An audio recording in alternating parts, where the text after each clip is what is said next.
सब्जी दो।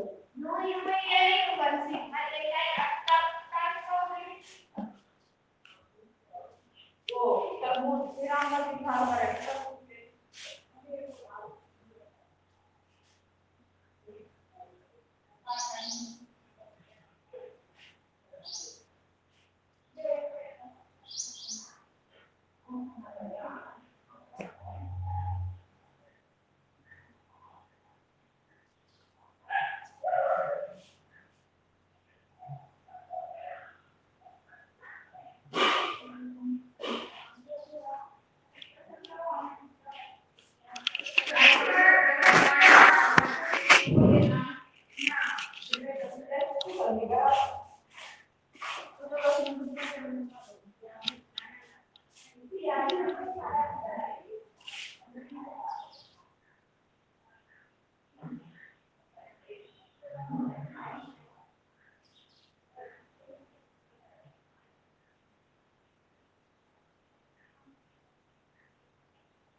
Good morning students.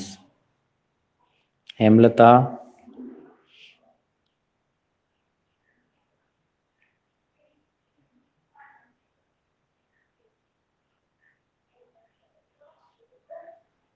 Mic on करो बेटा।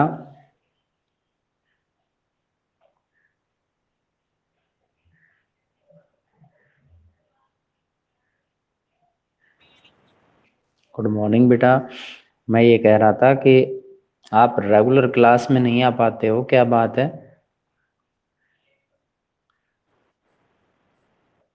इंटरनेट का कंटिन्यू इश्यू रहता है बेटा।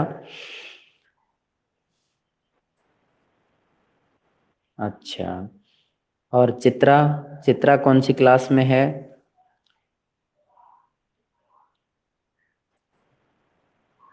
मेडिकल में है बेटा। अच्छा, तो तो वो रेगुलर क्लास लेती है?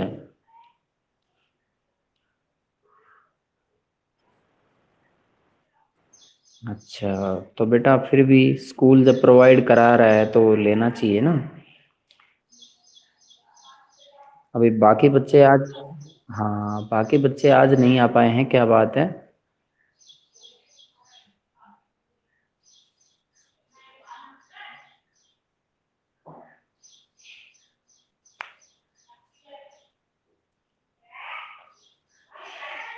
बेटा हम इस टॉपिक को स्टार्ट करेंगे आज हम। ये थोड़ा सा रह रहा है, ये चैप्टर पूरा होने वाला है 107 पेज पे। कल कैलाशनाथ मंदिर के विषय तक हम पढ़ा चुके हैं। क्या हम सब कुछ देख समझ सकते हैं? इस टॉपिक से लेके चलेंगे। एक बार बच्चों को ज्वाइन हो जाने दीजिए। ये यहाँ पर कैलाशनाथ मंदिर जो है पहाड़ियों को काट के बनाया गया है। बहुत ही सुंदर है, अद्वितीय है, मध्य भारत में बना हुआ है। और ये बराबर की जो गुफाएं हैं ये बिहार से संबंधित हैं। बिहार के अंदर इनका जो बराबर नामक स्थान है वहाँ पर ये गुफाएं पहाड़ों के अंदर काट करके बनाई गई हैं। और आजीवक संप्रदाय के संतों के लिए अशोक महान के द्वारा ये गुफाएं बनवाई गई थी ताकि वो लोग रह सकें। उनके रहने की समस्याएं पैदा हो रही थी तो उनको रहने के लिए स्थान उपलब्ध करवाया गया था। एक इसमें इस तरह की मूर्ति यहाँ पे मिली है जिसमें शेषनाग पर श्री कृष्ण को लेटे हुए दिखा रखा है, जो कि श्री कृष्ण लीला में आपने देखा होगा महाभारत में। शेषनाग पर आराम करते हुए विष्णु की मूर्ति जो है देवगढ़ यूपी के अंदर से प्राप्त हुई है। ये 5वीं सदी की है।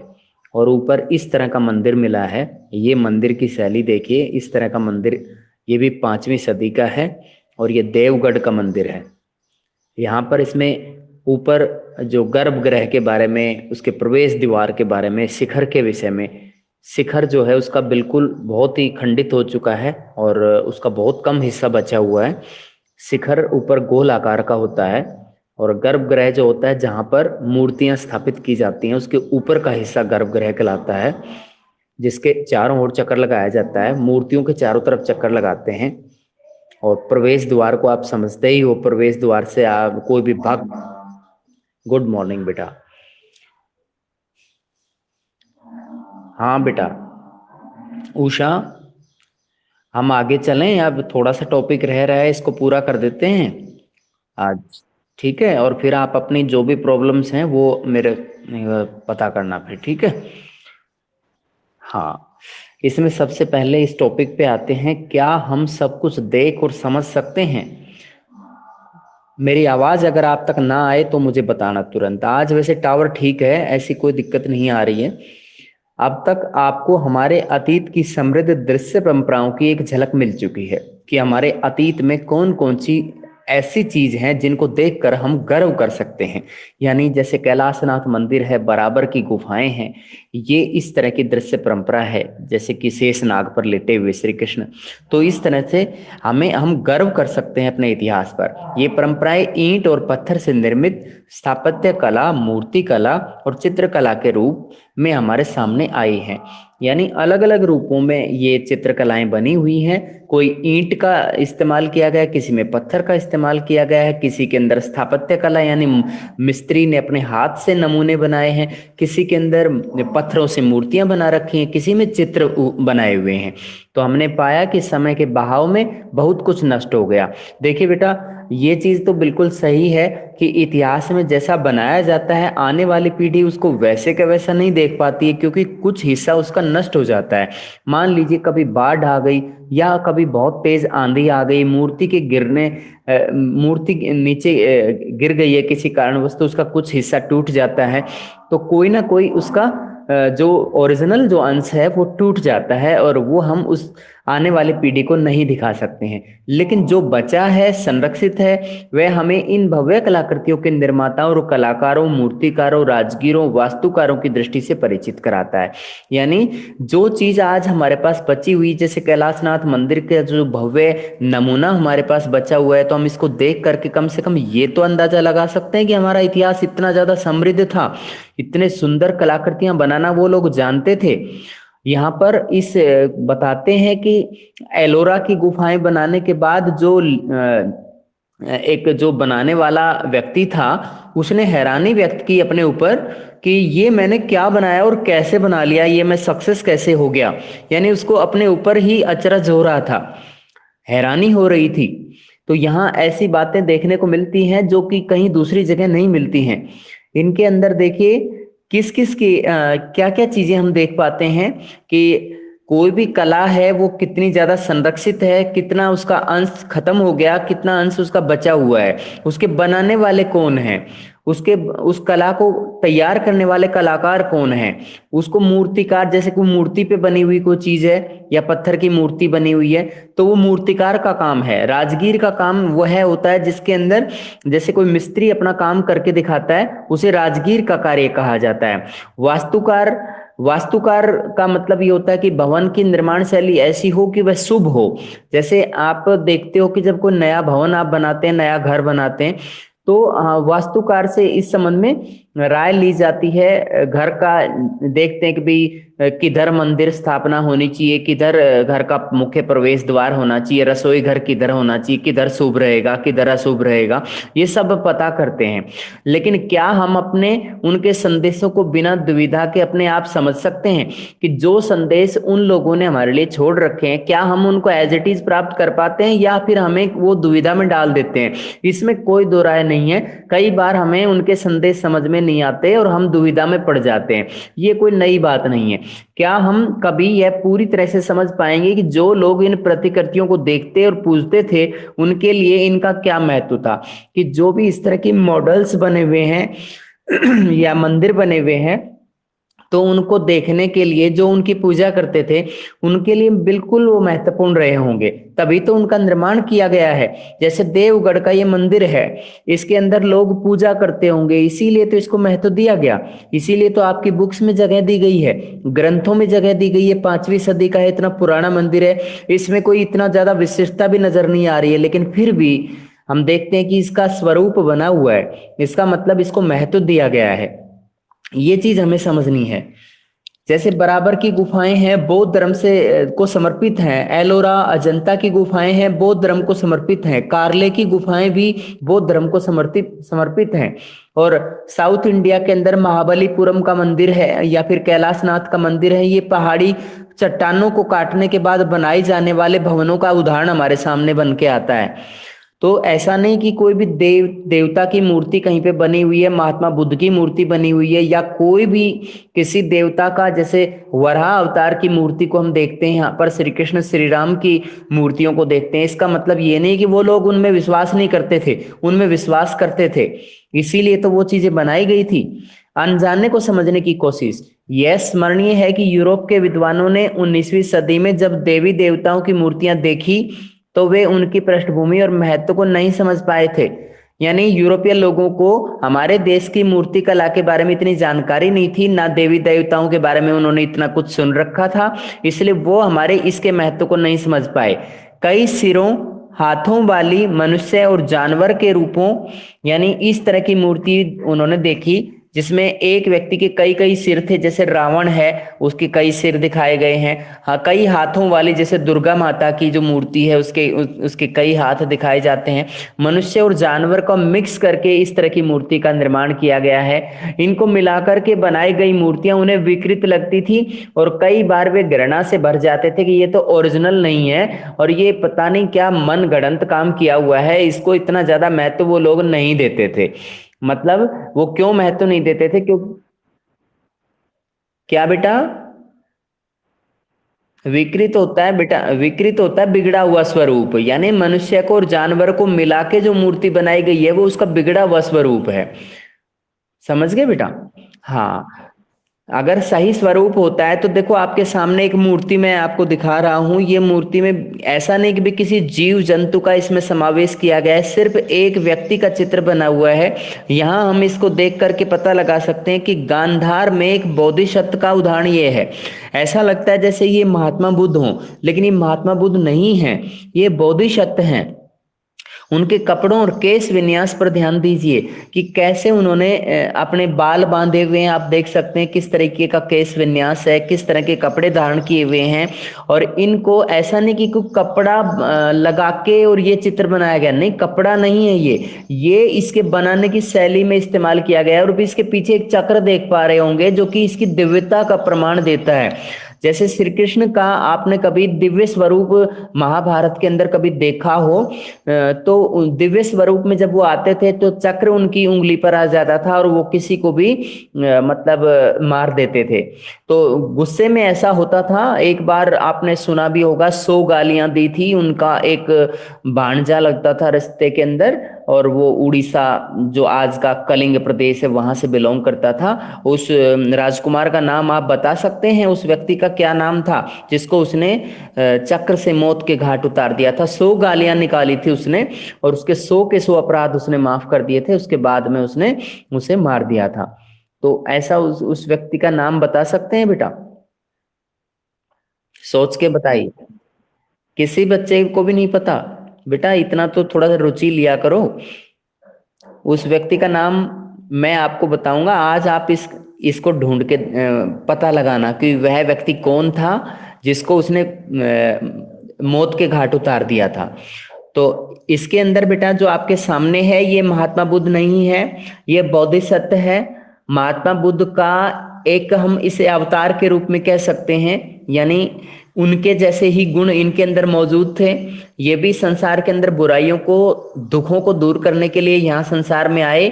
और इनका केश विन्यास है वो लगभग महात्मा बुद्ध की तरह का है। और यहाँ हम देख सकते हैं इनके दिव्य स्वरूप को दिखाने के लिए इस तरह का चक्र पीछे लगाया गया है। और इस तरह की जो मूर्ति कला है वो हमारे इंडिया में ही ना होकर के इंडो यूनानी शैली में भी देखने को मिलती है, जिसको शास्त्रीय शैली भी कहा जाता है। क्लासिकल मतलब एस्पेक्ट कहा जाता है, उसे क्लासिकल रूप इसको प्रदान करते हैं, क्योंकि इसकी जो बनावट शैली है वो और जगह पे नहीं होती है। और इसको यूरोपीय विद्वानों ने भी महत्व दिया है कि भाई ये मूर्ति जो है विशेष है। बाकी साधारण मूर्तियां मानी है उन्होंने, लेकिन इस तरह की मूर्ति को उन्होंने विशेष महत्व दिया है यूरोपीय विद्वानों ने। रोमन शैली से ग्रीको रोमन का इस्तेमाल भी इसमें है, इंडो यूनानी शैली का इस्तेमाल भी इसमें है, तो वो इसको ठीक मानते हैं। यहाँ हम आगे पढ़ते हैं, इसके अंदर बाकायदा ये जानकारी दी भी गई होगी। इन शुरू के विद्वानों ने ऐसे अजीबो गरीब मूर्तियों की समझ बनाने के लिए उनकी तुलना एक ऐसी परंपरा से की जिससे वे परिचित थे। यानी जिस परंपरा को वो जानते थे वो मानते थे कि शायद उस परंपरा के अकॉर्डिंग इस तरह की मूर्तियां बनाई गई हैं इंडिया में। यह भी प्राचीन यूनान की कला परंपरा, वो ये सोचते थे कि प्राचीन यूनान में जिस तरह की कला परंपरा होती थी वैसी ही ये परंपराएं यहाँ भी शायद रही होंगी। हालांकि वे प्रारंभिक भारतीय मूर्ति कला को यूनान की कला से निम्न स्तर का मानते थे। पहले ये मानते थे कि भारत की जो मूर्ति कला है वो यूनान की मूर्ति कला से और निकृष्ट है, यानी कमजोर पड़ती है, ये इतनी अच्छी नहीं है। इंडियन कल्चर जो है इतनी अच्छी नहीं है, इतनी यहाँ की जो स्कल्पचर का काम है, मूर्ति कला का जो काम है वो इतना बेहतर नहीं है। लेकिन जब उन्होंने महात्मा बुद्ध और बोधिसत्व की मूर्तियों की खोज से वो काफी उत्साहित हुए। जैसे कि मैंने आपको एक मूर्ति दिखाई है, इस तरह की मूर्ति जब उन्होंने देखी तो वो देखते ही रह गए। ऐसा इसलिए हुआ कि ये मूर्तियां यूनानी प्रतिमानों से प्रभावित थी, जिन मॉडल पे वो ये देख करके ये बता रहे थे कि भाई इंडियन स्कल्पचर जो है कम है, हमारे से इतनी बेहतर नहीं है। अब उनके पास इस चीज का कोई जवाब नहीं था कि भाई इंडिया के अंदर जो मूर्तियां बनी है वो भी तो यूनानी शैली से भी हैं। ये मूर्तियां ज्यादातर तक्षशिला और पेशावर, जो कि दोनों ही पाकिस्तान के अंदर मौजूद हैं, जैसे उत्तर पश्चिमी नगरों से हमें मिली थी। इन इलाकों में ईसा से 200 साल पहले भारतीय यूनानी शासकों ने राज्य बनाए थे। ये मूर्तियां यूनानी मूर्तियों से काफी मिलती जुलती थी, यानी यूनानी शैली में जिस तरह की मूर्तियां बनती थी वैसी ही मूर्तियां ये भी बनी हुई थी। चूंकि ये विद्वान यूनानी परंपरा से परिचित थे, इसलिए उन्होंने भारतीय मूर्ति कला का सर्वश्रेष्ठ नमूना इसे मान लिया। कि उनका मानना था कि भाई इंडिया के लोग भी यूनानी परंपरा के अकॉर्डिंग भारतीय मूर्तियां बनाना जानते थे, और यहाँ की मूर्तियां भी यूनानी शैली से बनी हुई मूर्तियों से कम नहीं है।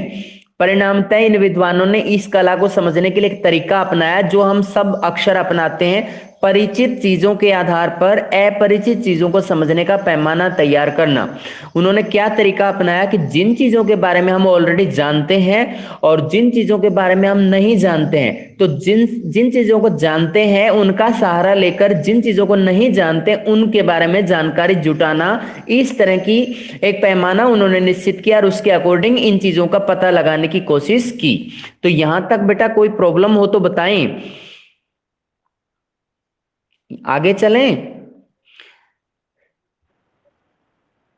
यस डेफिनेटली, आपने बिल्कुल सही दिमाग लगाया है, वो शिशुपाल था डेफिनेटली, और बहुत अपराधी था। उसकी माताजी ने और इनसे एक वचन ले लिया था बहुत पहले बचपन में ही कि आप इसके 100 अपराध तक माफ कर देना, और अगर ये फिर भी ना माने तो फिर आप इसको पनिशमेंट दे सकते हैं। तो उनके 100 अपराध उसने श्री कृष्ण ने माफ कर दिए। उन्हीं के दरबार में आकर के वह उन्हें लज्जित कर रहा था, कुरु राजवंश के दरबार में। और उस समय श्री कृष्ण जो थे वो पैगाम लेके आए थे, शांति का संदेश लेके आए थे, लेकिन वो उनको कुछ कुछ कह रहा था, भला बुरा कह रहा था। उसके सारी चीजें बर्दाश्त की, लेकिन फिर लास्ट में उसे चक्र से उसे मौत के घाट उतार दिया गया था। तो ये मतलब उसके 100 अपराध माफ किए गए थे और 101वां होने पर उसे सजा दी गई थी। अब आगे देखिए, यदि लिखित और दृश्य का मेल ना हो, एक और समस्या पर नजर डालें। हमने पाया कि किसी मूर्ति का महत्व और संदर्भ समझने के लिए कला के इतिहासकार अक्सर लिखित ग्रंथों से जानकारी इकट्ठी करते हैं। यानी जरूरी नहीं कि भाई जो मूर्ति हमें मिल गई है उससे हमें सारी जानकारी मिल जाए। उसकी जानकारी जिस चीज की नहीं मिल रही है उसको अक्सर ग्रंथों में उसकी जानकारी ढूंढने का प्रयास करते हैं और उससे काफी कुछ मिल जाता है। भारतीय मूर्तियों की यूनानी मूर्तियों से तुलना करके निष्कर्ष निकालने की अपेक्षा निश्चय ही ज्यादा बेहतर तरीका है कि अगर हम भारतीय मूर्तियों का अर्थ ढूंढना चाहते हैं, कोई जानकारी प्राप्त करना चाह रहे हैं, तो हम यूनानी मूर्तियों से उसकी तुलना करके अगर कोई जानकारी प्राप्त करेंगे तो हम वो सही जानकारी तक नहीं पहुंच सकते हैं। लेकिन अगर हम ग्रंथों से उसकी जानकारी जुटाने की कोशिश करें तो हम बिल्कुल सही निष्कर्ष तक पहुंच सकते हैं। यानी ग्रंथों से हमें जानकारी प्राप्त करनी होगी, लेकिन यह बहुत आसान नहीं होता। इससे सबसे दिलचस्प उदाहरण है महाबलीपुरम, जो कि तमिलनाडु में पड़ता है। ये महाबलीपुरम का एक कस्बा है, बहुत ही बड़ा कस्बा है, इसको शहर कह सकते हैं आज के दिन आप। और यहाँ पे बहुत ही सुंदर सुंदर मंदिर बने हुए हैं, रथ मंदिर बने हुए हैं जो कि चट्टानों को काटने के बाद बनाए गए हैं। इसका मतलब है कि चट्टानों से इन्होंने इस तरह के सुंदर सुंदर रथ मंदिर बनाए हैं। इसमें एक विशाल चट्टान पर उत्कीर्ण मूर्तियां भी यहाँ पे बनी हुई हैं। एक बहुत बड़ी चट्टान है विशाल, और उस पे मूर्तियां बनाई गई हैं। निश्चय ही 4.30 में किसी कथा का सजीव चित्रण किया गया है। लेकिन यह कौन सी कथा है? कला इतिहासकारों ने पुराणों के साहित्य में इस कथा को पहचानने की काफी खोजबीन की है। यानी जितने भी कला इतिहासकार हुए हैं वो जानने की कोशिश कर रहे हैं कि किसी तरीके से इस कथा के बारे में हमें जानकारी मिल जाए, लेकिन कंफर्म जानकारी उसकी नहीं मिल पा रही है। लेकिन उनमें काफी मतभेद हैं। एक इतिहासकार के बीच और दूसरे इतिहासकार के विचारों के बीच काफी मतभेद है। कुछ का मानना है इसमें गंगा नदी के स्वर्ग से अवतरण का चित्रण है। यानी कुछ लोग ये मानते हैं कि शायद गंगा नदी जब यहाँ पर पृथ्वी पर आई, जैसे कि ये कहानी का उल्लेख ये कहाँ से देख रहे हैं, यहाँ आपको एक चित्र नजर आ रहा होगा। महाबलीपुरम की एक मूर्ति है जो कि एक बहुत बड़ी विशाल चट्टान पे इस तरह की मूर्तियों का निर्माण यहाँ पे किया गया है। इस पे बहुत कुछ बनाया गया है, इसमें तरह तरह के चित्र बने हुए हैं और इससे इतिहासकार कोई ना कोई कथा संग्रह जुटाने की कोशिश कर रहे हैं। चट्टान की सतह के मध्य प्राकृतिक दरार शायद नदी को दिखा रही है। यानी आप बीच में एक दरार देख पा रहे होंगे, एक बिल्कुल गहराई का हिस्सा देख पा रहे होंगे। ऐसा लगता है कि ये गंगा नदी है और शायद यह नदी का विस्तार दिखाने के लिए यहाँ पे इस तरह की बनी हुई है। यह कथा महाकाव्य और पुराणों में वर्णित है। दूसरे विद्वान मानते हैं यहाँ पर दिव्यास्त्र प्राप्त करने के लिए महाभारत में दी गई अर्जुन की तपस्या को दिखाया गया है। यानी अर्जुन ने अपने दिव्यास्त्र प्राप्त करने के लिए विभिन्न देवी देवताओं को खुश किया था, बहुत कठोर तपस्या की थी, उसका विवरण भी शायद यहाँ पे दिया गया है। तो इन कथाओं को जान लीजिए बेटा कि जिस तरह का चित्र इसमें महाबलीपुरम की इस विशाल दीवार पे बताया गया है, तो सबसे पहले गंगा नदी के स्वर्ग से अवतरण का चित्र आप समझाएं, फिर उसके बाद में आप ये बताएं इसके अंदर कि विवरण कहाँ से लिया गया है। विभिन्न महाकाव्य और पुराणों के अंदर इस चीज का विवरण डाला हुआ है। फिर आप दिव्यास्त्र प्राप्त करते हुए अर्जुन की तपस्या के बारे में एग्जाम्पल दीजिए और फिर वे मूर्तियों के बीच एक साधु को केंद्र में रखे जाने की बात को महत्व देते हैं। यानी जब भी कोई मूर्ति कला का निर्माण उस समय किया जाता था तो एक साधु को जरूर वो अपने साथ में रखते थे। अंततः हमें याद रखना चाहिए बहुत से रीति रिवाज, धार्मिक विश्वास, व्यवहार इमारतों, मूर्तियों, चित्रकला के द्वारा स्थायी दृश्य माध्यमों के रूप में दर्ज नहीं किए गए। इनमें दिन प्रतिदिन विशिष्ट अवसरों के रीति रिवाज शामिल हैं। कई लोगों और समुदायों को चिरस्थायी विवरण रखने की जरूरत महसूस नहीं हुई हो। संभव है कि धार्मिक गतिविधियों और दार्शनिक मान्यताओं की उनकी सक्रिय परंपरा रही हो। वस्तुतः हमने इस अध्याय में जिन शानदार उदाहरणों को चुना है वह विशाल ज्ञान राशि की मात्र ऊपरी परत है। यानी जितना मैटर आपको दिखाया गया है, जितने चित्र आपको दिखाए गए हैं, जितनी मूर्तियों के बारे में बताया गया, चित्रकला के बारे में, इमारतों के विषय में बताया गया, वो तो सिर्फ उस ज्ञान का सिर्फ से एक सबसे ऊपर का लेवल है।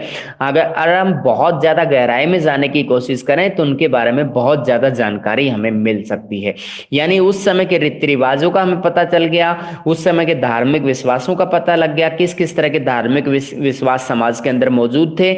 हमने पूरे चैप्टर में हमने पढ़ा जैन धर्म और बौद्ध धर्म क्या है और किस तरीके से भारत के विभिन्न हिस्सों के अंदर लोकप्रिय होते चले गए, इनमें आपस में कितना बड़ा अंतर है। और पौराणिक हिंदू धर्म के बारे में भी हमने देखा कि इसमें अवतारवाद क्या है और जब तक मतलब जैन धर्म बौद्ध धर्म यहाँ अस्तित्व में नहीं थे उससे पहले यहाँ पर ये ऑलरेडी मौजूद था और ये पौराणिक हिंदू धर्म का उल्लेख जो है पुराणों के अंदर किया गया है।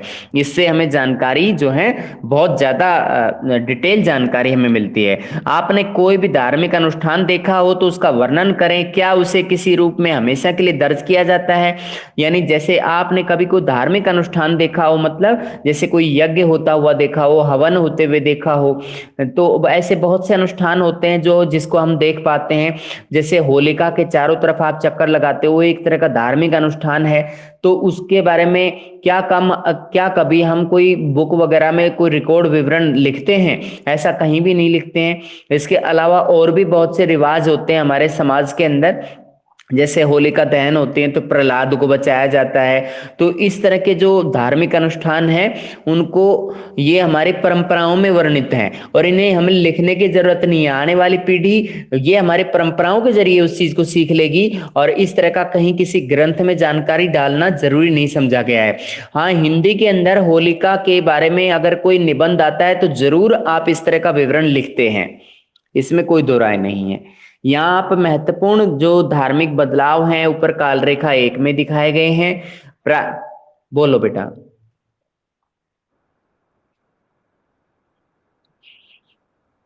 बेटा बेटा स्कल्पचर बनाने के लिए अब इस समय तक, क्योंकि हम चौथे अध्याय में हम पढ़ रहे हैं, अब सभी तरह के औजार यूज हो रहे थे, तांबे के भी, इसके अंदर लोहे के औजार बहुत ज्यादा यूज हो रहे थे। बाद में क्योंकि लोहा का यूज बढ़ने लग गया था और इसमें ज्यादातर हल्के औजार का इस्तेमाल करके इस तरह की बड़ी बड़ी मूर्तियों को तैयार किया गया है, जो आसान नहीं रहा होगा, बहुत ज्यादा मुश्किल से। अब ये मूर्ति है, देखो, ये इसको काट करके, पत्थर से काट करके बनाया गया होगा और इसको वस्त्र भी पहनाने की शैली देखिए, जिसको आसान नहीं है। और कोई ये भी नहीं कह सकता कि वस्त्र नहीं पहनाए गए हैं, वस्त्र पहनाने की शैली को देख सकते हैं आप। ये इसको बनाने वाले जो मूर्तिकार होंगे वो कितने ज्यादा समृद्धशाली होंगे, कितना ज्यादा इसके विषय में जानते होंगे। और ये रोमन यूनानी शैली का इस्तेमाल करते हुए इस तरह के मूर्तियां बनी हुई हैं, जिनको यूनानी शैली के जो विद्वान हैं, जो इतिहासकार हैं, उन्होंने भी इसे महत्व दिया है। नहीं तो वो हमारे इंडियन जो मूर्ति कला को इतना अच्छा नमूना नहीं मानते थे, लेकिन जब उन्होंने ये मूर्तियां देखी तो वो देखते ही रह गए। अभी वास्तव में इंडिया के अंदर भी विशेष शैली के मूर्तियां बनती हैं। ठीक है बेटा, इसमें काल रेखा के अंदर दो तरह का विवरण डाला हुआ है। ऊपर काल रेखा के अंदर देखिए 1500 से 1000 ईस्वी पूर्व में प्रारंभिक वैदिक परंपराओं के बारे में हमने इसमें पढ़ा।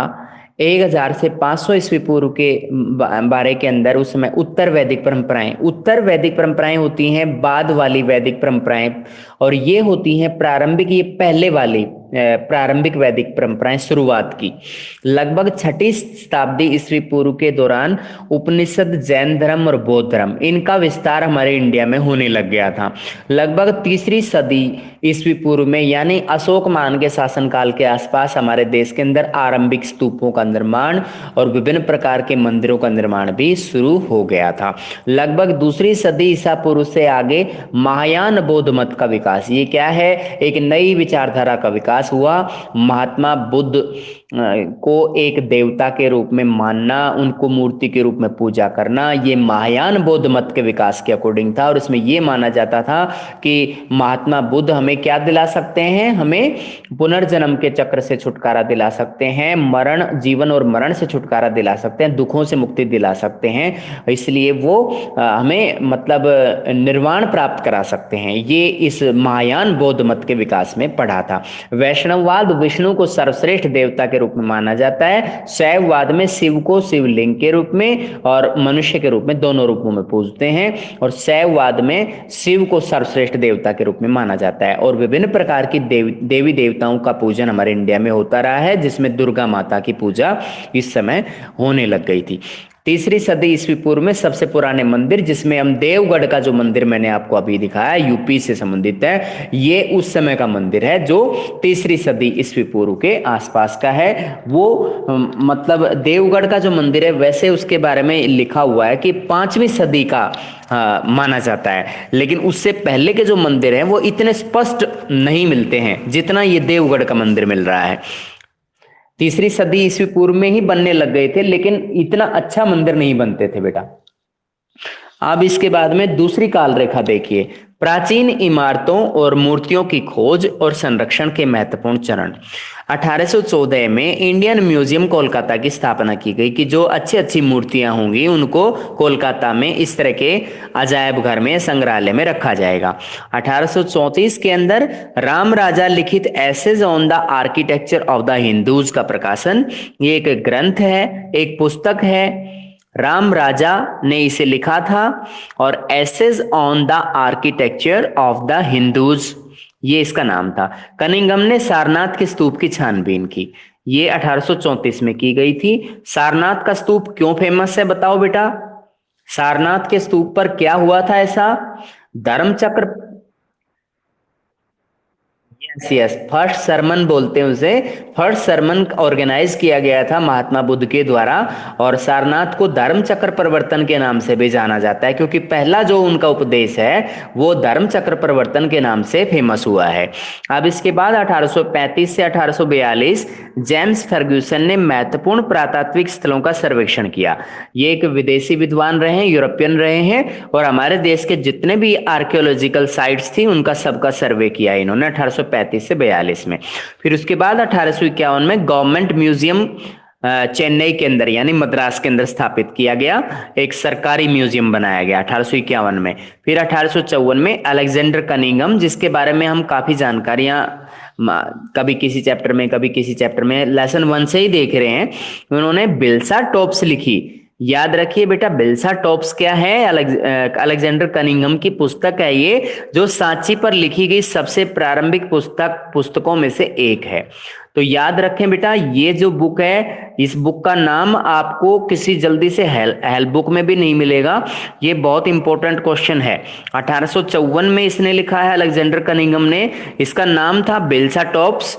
और ये बेटा सांची जो स्तूप है उस पे लिखी हुई जितनी भी पुस्तकें हैं उनमें से सबसे पुरानी पुस्तकों में से एक है, प्रारंभिक पुस्तकों में से एक है।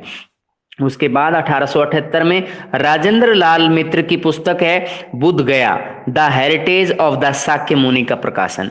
यानी इस बुक का नाम है द हेरिटेज ऑफ शाक्य मुनि। ठीक है बेटा, यहां राजेंद्र लाल मित्र इनका पूरा नाम है, इनकी पुस्तक थी बुद्ध गया। बुद्ध गया के नाम से भी जान सकते हो इसको, और द हेरिटेज ऑफ शाक्य मुनि इस नाम से भी, दोनों नाम इसी के हैं। 1880 एच कोल, इन्होंने क्या कहा था? बताओ बेटा, इनकी क्या राय था? एच कोल ने क्या मतलब सलाह दी थी कि जो चीज जहां मिल रही है, जो जो जिस भी स्थान पर जो जिसकी खोज कार्य होता है, जैसे सांची का स्तूप जहां मिल रहा है, अमरावती का स्तूप जहां मिल रहा है, तो इन्होंने राय दी थी कि भाई उस स्थान पे से चीजों को मत उठाओ, आप ऐसी ऐसी जगह पर ले जा रहे हो, उसको कोलकाता ले जा रहे हो, चेन्नई ले जा रहे हो, लंदन ले जा रहे हो, तो ये चीजें तो बिल्कुल खत्म हो जाएंगी, इनकी आने वाली पीढ़ी इसके महत्व को नहीं समझ पाएगी। आज हम अमरावती को लोगों को क्या पहचान बताएं, क्योंकि अमरावती तो कुछ किसी ने कुछ छोड़ा ही नहीं वहां पे। तो एच कोल नाम के एक इतिहासकार थे जिन्होंने वास्तव में सही जानकारी हमारे सामने रखी। इनको प्राचीन इमारतों का संग्रहाध्यक्ष बनाया गया था कि जितने भी प्राचीन इमारतें हैं उनको उनका संग्रहण करने का काम जो है, उनको संरक्षित करने का काम है इनका रहेगा। 1888 ट्रेजर ट्रोव एक्ट बनाया गया था। ट्रेजर ट्रोव एक्ट एक कानून है, इसके अनुसार सरकार पुरातत्व के महत्व की किसी भी चीज को हस्तगत कर सकती थी। यानी किसी के नियंत्रण में, मान लीजिए कोई प्राइवेट ऑर्गेनाइजेशन है, उसके हाथ में कोई आर्कियोलॉजिकल साइट है, तो उसको अपने पास ले सकती है। ये कानून था बेटा, treasure trove act. What was treasure trove act? तो इसके अनुसार सरकार जो है कोई भी आर्कियोलॉजिकल साइट की कोई भी महत्वपूर्ण चीज जो है उसको अपने कब्जे में ले सकती थी। अब इसके बाद 20वीं सदी का उदाहरण देखिए। 1914 में जॉन मार्शल अल्फ्रेड फुसे की द मॉन्यूमेंट्स ऑफ सांची पुस्तक का प्रकाशन हुआ। इससे पहले हम एक सांची पर लिखी हुई पुस्तक बिल्सा टॉप्स के बारे में पढ़ चुके हैं। वो किसकी थी? अलेक्जेंडर कनिंघम की थी। लेकिन अब हम किसके विषय में पढ़ेंगे? अब हम किसके विषय में पढ़ेंगे? जॉन मार्शल के विषय में।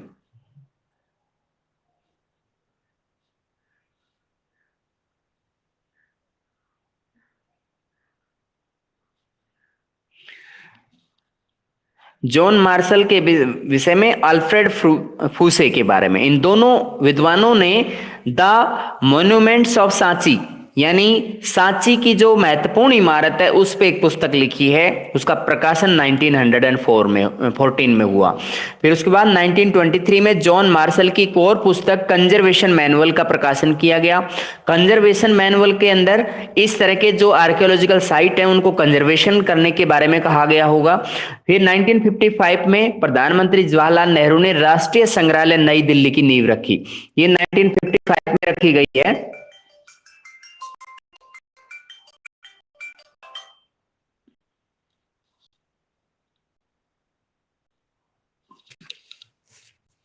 1955 में प्रधानमंत्री जवाहरलाल नेहरू ने राष्ट्रीय संग्रहालय नई दिल्ली की नींव रखी। उसके बाद 1989 में सांची को एक विश्व कला दाय स्थान घोषित कर दिया गया, यानी पूरे वर्ल्ड के लिए हेरिटेज साइट जैसे होती हैं इस तरह से उसको एक डिक्लेयर किया गया था 1989 में। तो 1955 में दिल्ली में म्यूजियम बनाया गया है, ये जवाहरलाल नेहरू जी ने बनाया था, और इनकी पुस्तकों के नाम जो जो भी आए हैं आप इनको जरूर पढ़ें बेटा, ये महत्वपूर्ण है, इनको भूलना नहीं है। इनको आप अपनी नोटबुक के अंदर भी राइट कर सकते हो। इस तरह के फैक्ट्स जो हैं ढूंढने से भी आपको नहीं मिल पाएंगे। अब बेटा आप ये बताइए कि कोई भी जैसे टॉपिक इसमें अपने चैप्टर के अंदर कोई प्रॉब्लम रही है तो वो पूछ सकते हैं आप।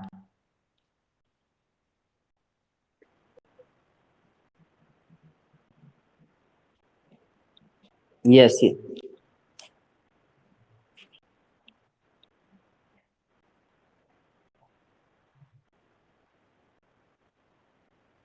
देखो बेटा बौद्ध धर्म के बारे में वैसे महात्मा बुद्ध से पहले बौद्ध धर्म का इतना बहुत ज्यादा प्रचार प्रसार नहीं था, लेकिन जैन धर्म की बात जब हम करते हैं तो जैन धर्म का जो प्रचार प्रसार उस समय भी होता था जब महावीर स्वामी ने स्पष्ट पहचान दिलाई है, लेकिन उससे सिद्धांत ऑलरेडी पहले भी मौजूद थे। जब तीर्थंकरों की बात की जाती है, 24वां तीर्थंकर है महावीर स्वामी जैन धर्म का, तो उससे पहले 23 तीर्थंकर ऑलरेडी हो चुके थे, 23 शिक्षक हो चुके थे, तो उन्होंने भी तो आम जनता को कुछ सिखाया होगा, बताया होगा, तो वो भी तो हमारा जैन धर्म से ही तो रिलेशन है उस चीज का। जबकि बौद्ध धर्म के अंदर हम इतने शिक्षकों के विषय में नहीं जान पाते हैं, ऐसा कुछ कोई जानकारी नहीं मिल पा रही है। हाँ, बोधिसत्व वगैरह का एग्जाम्पल हमें मिल जाता है, बोधिसत्व का एग्जाम्पल मिल जाता है, तो थोड़ा बहुत सिद्धांत हो सकता है महात्मा बुद्ध से पहले बौद्ध धर्म के भी हमारे समाज के अंदर मौजूद हों, लेकिन उसको स्पष्ट पहचान दिलाने में महात्मा बुद्ध का ही नाम रहता है। और महात्मा बुद्ध ने सबसे पहले जैसे सारनाथ में जब उपदेश दिया तो उन्होंने स्पष्ट बताया था कि संसार दुखों का घर है, और इस दुखों से निजात अगर आप पाना चाहते हो तो तपस्या ही एक मार्ग है। अष्टमार्ग के सिद्धांत पर कठोर तपस्या करते हुए आप इससे निजात पा सकते हैं। और अगर आपने मोह माया नहीं छोड़ी तो आप किसी भी कीमत पर आपसे दुख आपसे आपके जीवन से दूर नहीं जा सकते हैं। दुख अविसंभावी हैं, ये इसे हम बदल नहीं सकते, ये बताया गया उनके द्वारा। और बताओ बेटा।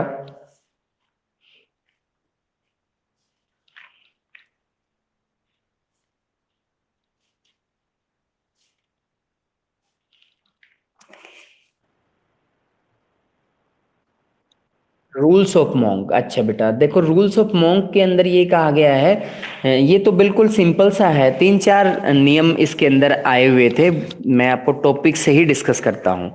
देखिए ये विनय पिटक में है, भिक्खु और भिक्खुनियों के लिए जो नियम है, इसी टॉपिक को पूछ रहे हैं ना बेटा 94 पेज पर। देखिए देखिए बेटा इसका पहला टॉपिक है कि कोई भी भिक्खु जो है एक नया कंबल तब तक नहीं ले सकता जब तक उसका पुराना कंबल खत्म ना हो जाए या फट ना जाए।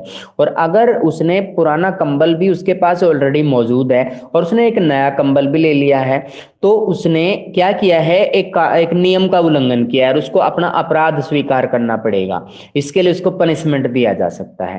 तो ये बात है इसकी बेटा, ये पहला नियम था इसका कि जो चीज ऑलरेडी हमारे पास मौजूद है, क्योंकि ये लोग संग्रहण को ज्यादा ठीक मानते थे, ये बर्बाद करना उचित नहीं मानते थे कि जो संसाधन हमारे पास मौजूद है हम बार बार वही उन चीजों को संग्रह क्यों करें, हम इकट्ठा क्यों रखें। मान लीजिए आपको 10 रुपए की जरूरत है और कुछ लोग है पैसा इकट्ठा करते जाएंगे, जबकि उनको इतने पैसे की जरूरत नहीं है, वो पैसा किसी दूसरे के भी काम आ सकता है। कहने का मतलब इनका ये है कि जितने की जरूरत है उतना ही तो अपने पास रखिए, आप फालतू क्यों रख रहे हैं। दूसरा पॉइंट देखिए, यदि कोई भिक्खु अपने गृहस्थ के घर जाता है, मान लीजिए कोई क्योंकि इनको भीख मांग करके गुजारा करना पड़ता था, तो इनको जो भोजन प्रोवाइड कराया जाता था पके हुए अनाज के रूप में, जैसे रोटियां वगैरह जो भी दी जाती होंगी, तो 2 से 3 कटोरा ले सकता है, इससे ज्यादा नहीं ले सकता। अगर 2 से 3 कटोरे से ज्यादा वो लेगा तो ये एक तरह का अपराध होगा उसका, क्योंकि वो लालच कर रहा है और लालच करना नहीं सिखाया जाता है इसमें। 2 से 3 कटोरे पकवान स्वीकार कर सकता है और अगर उसने गलती से कर भी लिया है तो फिर वो बाकी बचे हुए भिक्षुओं के अंदर उसे बांटना पड़ेगा। यही सम्यक आचरण के बारे में कहा गया है। सम्यक आचरण मतलब सब लोगों की भलाई के बारे में कहा गया है। और इससे अगला पॉइंट जो है, अगर कोई भिक्षु किसी दूसरे संघ में गया है, घूमने के पर्पज से गया, किसी भी काम से गया, तो उसके लिए जो बिस्तर उसे मिले हैं, अगर वो उनको बिस्तरों को समेट के नहीं आता है, समेटवा के नहीं आता है, तो उसको ये अपराध स्वीकार करना पड़ेगा उसे, यानी ये भी उसका अपराध है। तो इसके 3 तरह के नियमों का उल्लेख यहाँ पे खास तौर पे किया गया। भिक्षु और भिक्षुनियों के लिए नियम, जो बौद्ध संघ में रहते थे वो अपनी मन मर्जी से नहीं रह सकते थे, मतलब उन पे भी कुछ नियम लागू थे और उन नियमों को मतलब कठोरता के साथ में पालन किया जाता था। और ये नियम अगर ना बनाए जाते तो बेटा फिर बौद्ध संघ का जो उद्देश्य है वो पूरा नहीं हो पाता, लोगों को सही तरीके का ज्ञान नहीं मिल पाता। अब ये कंबल का सहारा लेकर के और ये लोगों को इस तरीके से तैयार कर रहे हैं कि किसी भी चीज को वो स्टोर अपने पास ना करें, ज्यादा मात्रा में स्टोर ना करें। लालच की बात की गई है कि कहीं भी कोई भी व्यक्ति ज्यादा मात्रा में लालचवश किसी भी चीज को इकट्ठा करके नहीं लाएगा, मांग के भी नहीं लाएगा। आपको मिल सकता है लेकिन आप लेके नहीं आएंगे, आपको जितनी जरूरत है उतना रखिए अपने पास, और अगर ले आते हैं तो सब में बांट के खाइए, सबको बांटना है वो। तो इस तरीके से बेटा ये नियम है, बिल्कुल सिंपल नियम है। और कोई प्रॉब्लम बेटा?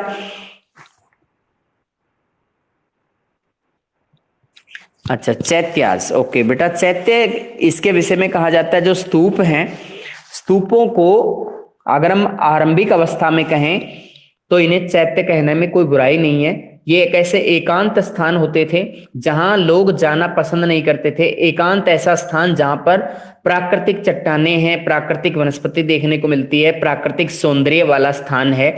तो उन स्थानों पर छोटी छोटी वेदिकाएं बनी रहती थी और उन वेदिकाओं को ही चैत्य कहा जाता था। ये ऐसे स्थान के बारे में कह रहे हैं जहां लोग अक्सर जाते आते नहीं हैं। जो एकांतवासी व्यक्ति होता है वो ऐसे जगह पर पहुंच जाता है, पवित्र जगह पर पहुंच जाता है जहां पर खास प्रकार की वनस्पति हो, खास प्रकार की अनूठी चट्टानें हो, दिखने में बहुत ही सुंदर परिदृश्य बन रहा हो। कई बार झरना जहाँ पे बह रहा है तो वहां पर झरने की कल कल करती हुई आवाज बहुत सुंदर महसूस होती है। तो इस तरह के जैसे कभी कभी आपने कवियों के जो कविताएं पढ़ी हैं, ठीक उसी तरीके का विवरण इसमें दिया गया है। तो इन स्थानों पर छोटी छोटी वेदी बनी रहती थी। वेदी उस स्थान को कहते हैं जहां पर कोई साधु या संत बैठ करके और ये योग साधना का सहारा लेकर के भगवान को याद करे, उसे चैत्य कहा जाता था। और बाद में महात्मा बुद्ध या बौद्ध धर्म से इन चैत्यों का सीधा सीधा संबंध होने लगा, पहले नहीं होता था। ठीक है बेटा, और बताइए किसी तरह की कोई प्रॉब्लम?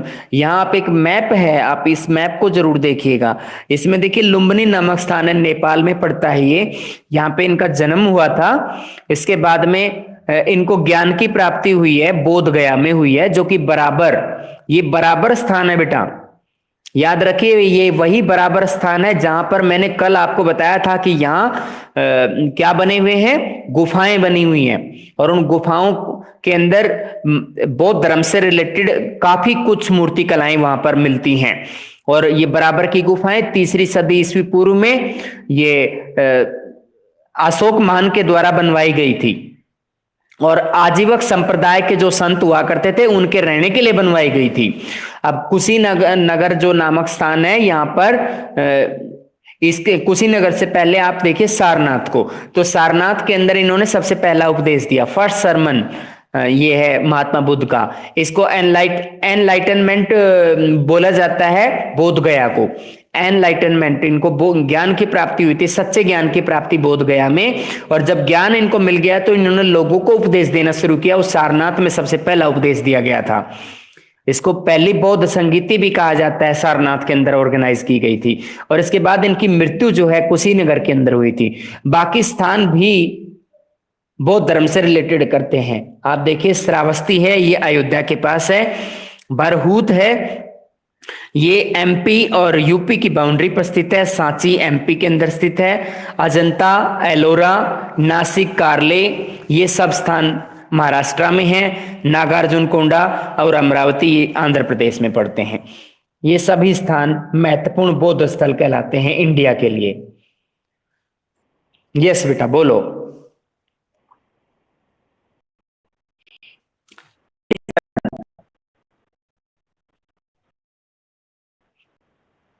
87 पे है बेटा। नियतिवादी, अच्छा, नियतिवादी और भौतिकवादी के अनुसार आप इसको कैसे बयान करेंगे? देखिए इसमें इस तरीके से होगा कि आप इस तरीके का क्वेश्चन इसमें बनेगा कि नियतिवाद और भौतिकवाद के विषय में आप क्या समझते हैं, उदाहरण सहित व्याख्या दीजिए। या फिर दोनों, हाँ बता सकते हो, विवरण के तौर पे बताना चाहो तो। अगर आपको याद ना रहे तो कोई बात नहीं, लेकिन इसका मीनिंग जरूर बताना बेटा। मीनिंग क्या है? नियतिवाद ये भाग्य के भरोसे पे विश्वास करते हैं कि जीवन के अंदर जो भाग्य में जो लिख दिया वो लिख दिया। अगर किसी के जीवन में दुख है तो उन दुखों को कोई बदल नहीं सकता। जैसे कि इन्होंने एक गिट्टे, जो धागे का एक गिट्टा है, उसका एग्जाम्पल दे करके बताया गया है कि उसको, उस गोले को अगर आप फेंकते हैं तो जब तक वो समाप्त नहीं होता है वो आगे बढ़ता रहता है, और जब वो ऊन समाप्त हो जाएगी तो वो खत्म हो जाता है। तो इस तरह से दुखों को कोई समाप्त नहीं कर सकता। और इन्होंने जो ये संदेश देने की कोशिश की है इसके जरिए कि व्यक्ति चाहे कितना भी मतलब तपस्या कर ले, कुछ भी कर ले, कोई भी धनवान है या गरीब है, जो दुख उसके जीवन में लिख दिए वो उसको भोगने पड़ेंगे। ये नियतिवाद है। और भौतिकवाद का इनका मतलब ये है कि मनुष्य जो है चार तत्वों से जैसे मिलके बनता है, तो वह उसका जब वह व्यक्ति मरता है तो वह मिट्टी के वाला तत्व पृथ्वी में, और जल वाला हिस्सा जल में, गर्मी वाला अंश आग में, और सांस वाला अंश वायु में मिल जाता है, और उसकी जो इंद्रियां हैं वो अंतरिक्ष का हिस्सा बन जाती हैं।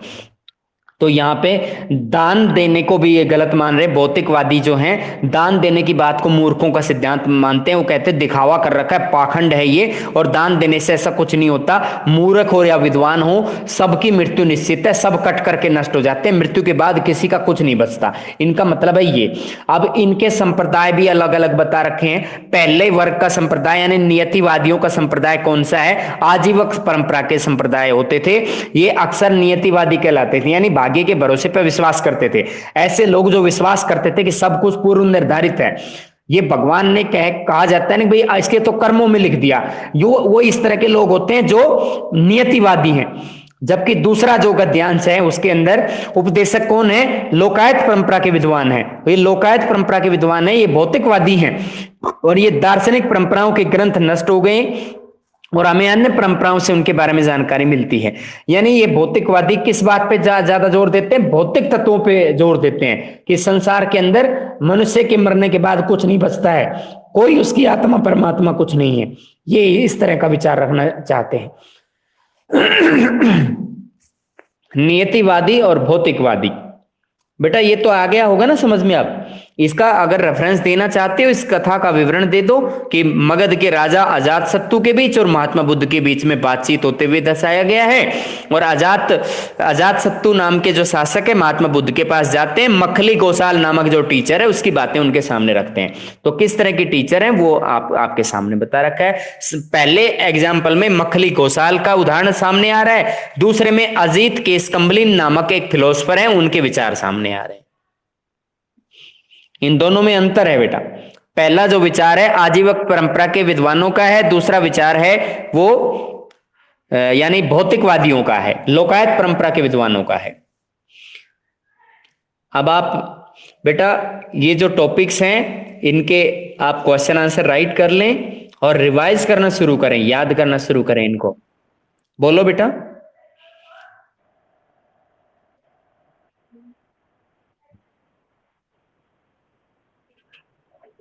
बेटा ये साधु संत जो हैं ये तो कुछ ऐसे भी हैं जिनके ये खुद भी लिखते थे, ऐसा नहीं है।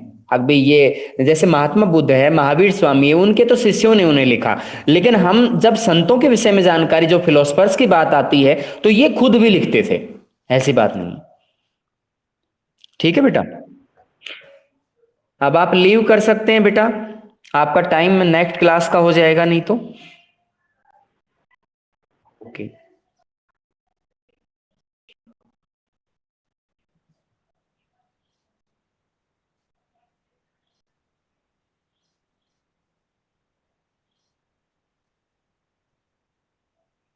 ही ना बेटा लीव करिए।